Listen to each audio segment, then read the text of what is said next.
अगर आज तेहरान ऐसा जल रहा है तो ईरान कहता है तुम्हें भी जलाऊंगा, लेकिन ईरान का सिर्फ तेल ही नहीं बल्कि उसके साथ साथ पानी पर भी अटैक कर दिया गया है। चीन मोसाद का एक प्लांटेड एजेंट था, एक ट्रेंड एजेंट था, यानी कि सीधा सीधा वो इजराइल का एक ट्रेंड एजेंट था।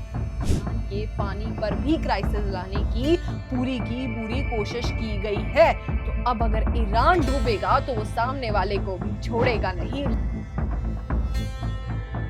आसमान है वो काला है, काला आसमान, दिन हो या रात हो आसमान काला है।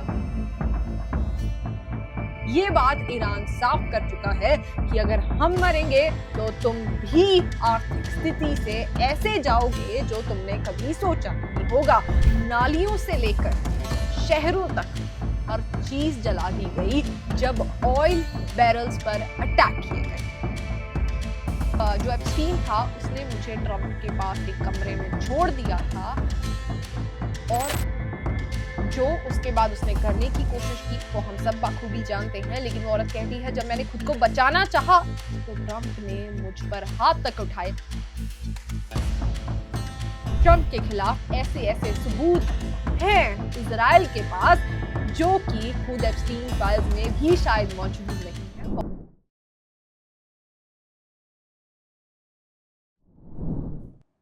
ये ईरान से आ रही तस्वीरें, धुओं की लपटें और आग में जल रहा तेहरान ये नहीं बता रहा कि मिडिल ईस्ट में जंग चल रही है, लेकिन ये बता रहा है कि इंसानियत का अंत हो चुका है। अगर आप सोच रहे हैं कि अब भी ये जो वॉर है वो दो देशों के बीच में है या हद से हद खाड़ी देशों तक पहुंच रही है, तो आप गलत सोच रहे हैं। क्योंकि अगर अब तेहरान जलेगा तो ईरान भी ये कहता है कि अगर हम जलेंगे सनम तो तुम्हें भी साथ लेकर चलेंगे या तुम्हें भी साथ लेकर डूबेंगे। आज ईरान का ये कहना है। अब तो ईरान को एक नया सुप्रीम लीडर तक मिल चुका है, और अगर तेहरान इस हालत में जल रहा है तो वो तेल जो 65 बैरल में मिल जाता था वो 114 बैरल पर पहुंच चुका है, और अब 200 बैरल तक, $200 बैरल तक जाएगा। और ये बात ईरान साफ कर चुका है कि अगर हम मरेंगे तो तुम भी आर्थिक स्थिति से ऐसे जाओगे जो तुमने कभी सोचा नहीं होगा। अब इस वक्त पर एक फैक्ट हम आप तक और पहुंचाना चाहते हैं कि वो धुएं में लगता जो ईरान है ये कैसे, आखिर टॉक्सिक बारिश कैसे हो सकती है? क्या मिसाइलें टॉक्सिक बारिश करा सकती हैं? देखिए, करा सकती हैं अगर वो मिसाइलें गिराई जाएं ऑयल बैरल्स पर। अगर ऑयल पर वो बैरल्स, जो ऑयल के बैरल्स हैं, अगर वहां मिसाइलें फेंकी जाएं तो बिल्कुल ये धुएं की लपटें आ सकती हैं, और नालियों से लेकर शहरों तक हर चीज जला दी गई जब ऑयल बैरल्स पर अटैक किए गए। जब इजराइल अटैक करता है तो ईरान आर्थिक स्थिति के साथ साथ अपने लोगों की जान बचाने से हर चीज से जूझता है। इस बात को हम समझ चुके हैं, लेकिन वो बच्चों की चीख है, वो लोगों की चीख है।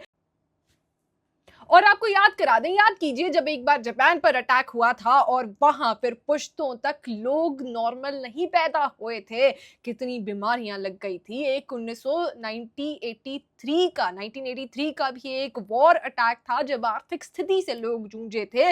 लेकिन अब इस बार जो ये वॉर में अटैक किया गया है, इसमें ऐसी जो आग लगी ऑयल बैरल्स की वजह से, वो धुओं की लपटें आसमान तक पहुंची। और आज ईरान के ऊपर जो तेहरान है उसमें जो आसमान है वो काला है, काला आसमान, दिन हो या रात हो आसमान काला है। और आसमान से बरस रही हैं बूंदें, लेकिन ये बारिश की बूंदें वो नहीं है जिसमें आप और मैं चाय और पकौड़े खाते हैं ये सोचकर कि क्या मौसम है। ये वो मौसम है जो ईरान की आने वाली पुश्तों को और इस पुश्तों को कैंसर तक ले जाएगा, और पता नहीं कौन सी बीमारियों तक ले जाएगा। और ये आज ईरान का सच है। और इस बात को जान लीजिए, अगर ये ऑयल अटैक्स ईरान के बैरल्स पर किए गए हैं, ईरान के तेल पर किए गए हैं, तो वो ईरान जिसके पास लाजमी मिसाइलों का स्टॉक है।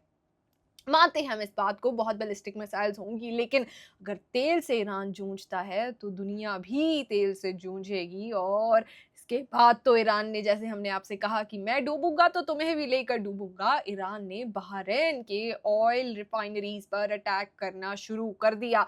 अब तेल तक तो फिर भी हमने समझ लिया, तेल पर अटैक होता है, धुएं की लपटें ऊपर जाती हैं, ऊपर आसमान काला हो जाता है, टॉक्सिक फोम रेन की बारिश होती है। अब आप मानिए अगर उसकी एक बूंद इंसान के जिस्म पर पड़ जाए, अगर उसकी एक भी बूंद इंसान के जिस्म पर पड़ जाए तो वो केमिकल रिएक्शन से जो स्किन जलती है, वो तस्वीरें आप स्क्रीन पर देख सकते हैं और बिल्कुल ऐसा ही होता है। इसके अलावा कैंसर भी हमने आपको बता दिया और पता नहीं कितनी अनगिनत बीमारियां वहां के लोगों को हो जाएंगी और आने वाली पुश्तें पता नहीं कितना सफर करेंगी। अगर आज तेहरान ऐसा जल रहा है तो ईरान कहता है तुम्हें भी जलाऊंगा, लेकिन ईरान का सिर्फ तेल ही नहीं बल्कि उसके साथ साथ पानी पर भी अटैक कर दिया गया है। बिल्कुल, ये जो खाड़ी के देश हैं, जो मिडिल ईस्ट के देश हैं, ये ईरान भी एक ऐसा देश है जहां ये जो पानी पीते हैं ये समुद्र से डिस्टिल्ड वाटर होता है, यानी कि समुद्र के पानी से सॉल्ट को हटाया जाता है और फिर उसे पीने लायक बनाया जाता है और इसके लिए प्रॉपर प्लांट्स होते हैं। उस पर भी ईरान के अंदर अटैक किया गया है। ईरान के पानी पर भी क्राइसिस लाने की पूरी कोशिश की गई है।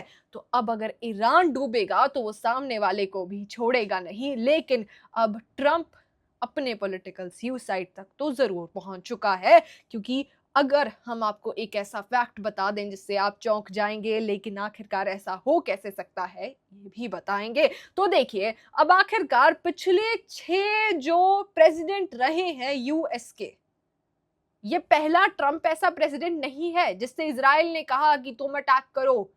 इजराइल पिछले 6 प्रेसिडेंट्स को कन्विंस करने की कोशिश कर रहा है कि हमारे साथ ये जंग लड़ो, लेकिन आपको बता दें ये जंग इजराइल और ईरान की है, अमेरिका का कोई रोल नहीं है। लेकिन अमेरिका इसमें घुस गया है और कहते हैं ना कि वापस आने की कोई गुंजाइश नहीं है। ये वही हो रहा है इस बार ट्रंप के साथ।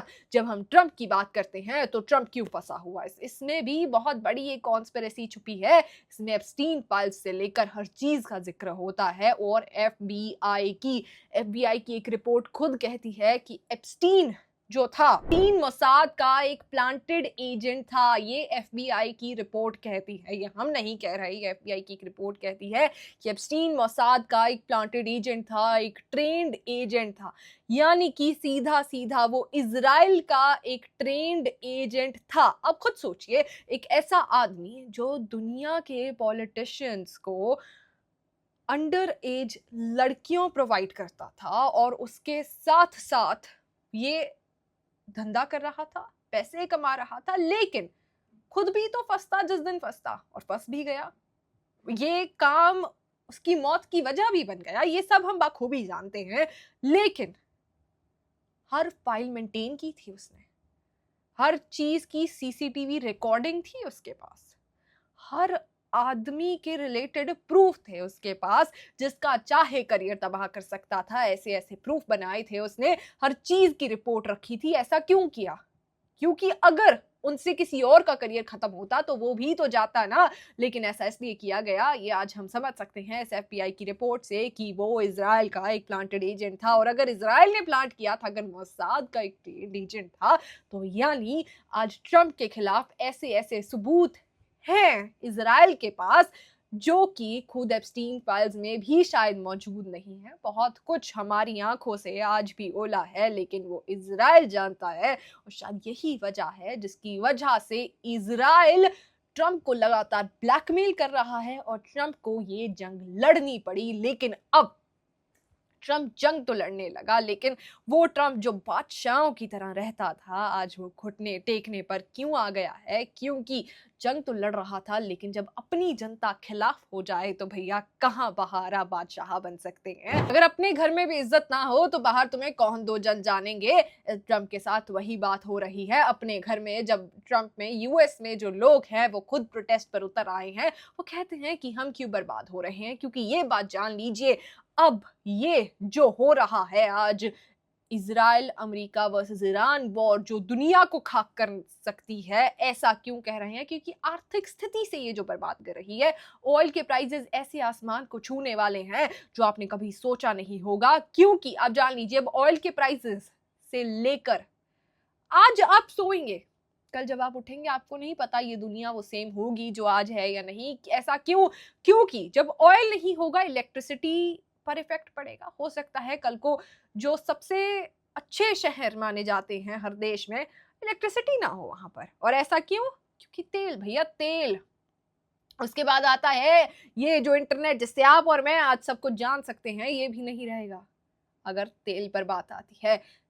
एलपीजी, एलएनजी, आपके घर के जो सिलेंडर्स हैं वहां तक बात जाती है। और जान लीजिए अगर इनके प्राइसेस ऊपर जाएंगे तो आर्थिक स्थिति से आप ऐसी मार खाएंगे कि हमारी जमा पूंजी तक बिखर सकती है, एक ही झटके में हमारे सबके हाथों से जा सकती है। क्योंकि आम आदमी की जिंदगी जीना भी एक भार बन सकता है आपके और मेरे लिए। क्या आप और मैं इस आर्थिक स्थिति से जूझने के लिए तैयार है? क्या हमारी जेब आज इस चीज के लिए तैयार है? ये सवाल खुद से पूछिए और फिर देखिए इस वॉर को एक अलग नजरिए से। क्या ये हमें वर्ल्ड वॉर 3 तक ले जा रही है, या फिर ये हमें बर्बादी तक ले जा रही है, या ये इंसानियत का खात्मा कर रही है? जब आज उसके बाद ट्रंप आकर कहता है कि ये ऑयल बैरल्स पर जो अटैक था वो इजराइल ने किया था, हम इसके बाद ऐसा कुछ नहीं करने वाले, तो ये बात यहीं खत्म नहीं हो जाती। और ऐसा क्यों होता है? ऐसा क्यों होता है? ऐसा इसलिए होता है क्योंकि अब ट्रंप के पास कोई और चारा नहीं है। क्योंकि ट्रंप के खुद के इलाके में जो प्राइजेस हैं वो बहुत बढ़ चुके हैं तेल के, और जनता कह रही है कि बाबू भैया हम क्यों पिस रहे हैं। और वहां तो प्रोटेस्ट भी शुरू हो चुके हैं। तो अब ट्रंप तो बुरा फंसा है। और एक और बात जान लीजिए, एप्स्टीन फाइल्स का एक नया लॉट जारी हो चुका है, रिलीज हो चुका है, जिसमें ट्रंप के बारे में फिर से एफबीआई की एक रिपोर्ट सामने आती है, जिसे एफबीआई ने उस टाइम पर 2019 में तो दबाने की बाखूबी कोशिश कर ली थी, लेकिन अब बाहर आ जाती है। कैसे? अब उस रिपोर्ट के मुताबिक एक औरत कहती है कि जब मैं 13-14 साल की थी तब ट्रंप जो एप्स्टीन था उसने मुझे ट्रंप के पास एक कमरे में छोड़ दिया था, और जो उसके बाद उसने करने की कोशिश की वो हम सब बाखूबी जानते हैं। लेकिन वो औरत कहती है जब मैंने खुद को बचाना चाहा तो ट्रंप ने मुझ पर हाथ तक उठाया। और इस पूरी चीज की डिटेल्स आज मैं यहाँ बता नहीं सकती क्योंकि ये इतनी भयानक और शर्मनाक हैं। तो अब आप जान लीजिए जब ऐसी ऐसी बातें ट्रंप के बारे में बाहर आ रही हैं तो ट्रंप के क्या हालात होंगे। और अब हमें समझ आता है कि ट्रंप इस वॉर में क्यों कूदा। एक तो ब्लैकमेल हो रहा था, दूसरी इज्जत भी बचानी बहुत जरूरी है। लेकिन अब ये सब करने के बाद ये जो एप्स्टीन फाइल्स का लॉट रिलीज हुआ है, इससे बचने के लिए ऑयल बैरल्स तक पे अटैक हो गया, समझ हम सब चुके हैं। अब दुनिया बेवकूफ नहीं बन रही, लेकिन अब दुनिया समझदार भी हो जाए तो क्या फायदा, जब आर्थिक स्थिति से आपका समझदार होना कोई आपकी मदद नहीं कर सकता। अब आप ये बात जान लीजिए। और ये जो आज धुओं की लपटें, जो ये बारिश आज ईरान पर हो रही है, वो धीरे धीरे खाड़ी के देशों तक, मिडिल ईस्ट में वो हवा, वो आसमान फैलेगा, और तब ये इफेक्ट मिडिल ईस्ट भी सहेगा। और ये दिन जल्द आएंगे, ये दिन कुछ खास दूर नहीं है। और दुनिया शायद आने वाले दिनों में एक तेल के बड़े क्राइसिस से जूझने वाली है। क्या आपकी और हमारी जेबें इसके लिए तैयार हैं? क्योंकि ये बात जान लीजिए जब तेल के प्राइसेस ऊपर जाएंगे तो भैया हर चीज में तंगी आएगी। जब उन प्राइजेस को भरना हमारे बस की बात नहीं रहेगी तो बच्चों के स्कूल फीस से लेकर शाम के खाने तक हर चीज पर बात आएगी। आप आज क्या सोचते हैं? आप हमें अपना व्यू पॉइंट कमेंट बॉक्स में जरूर बताइए।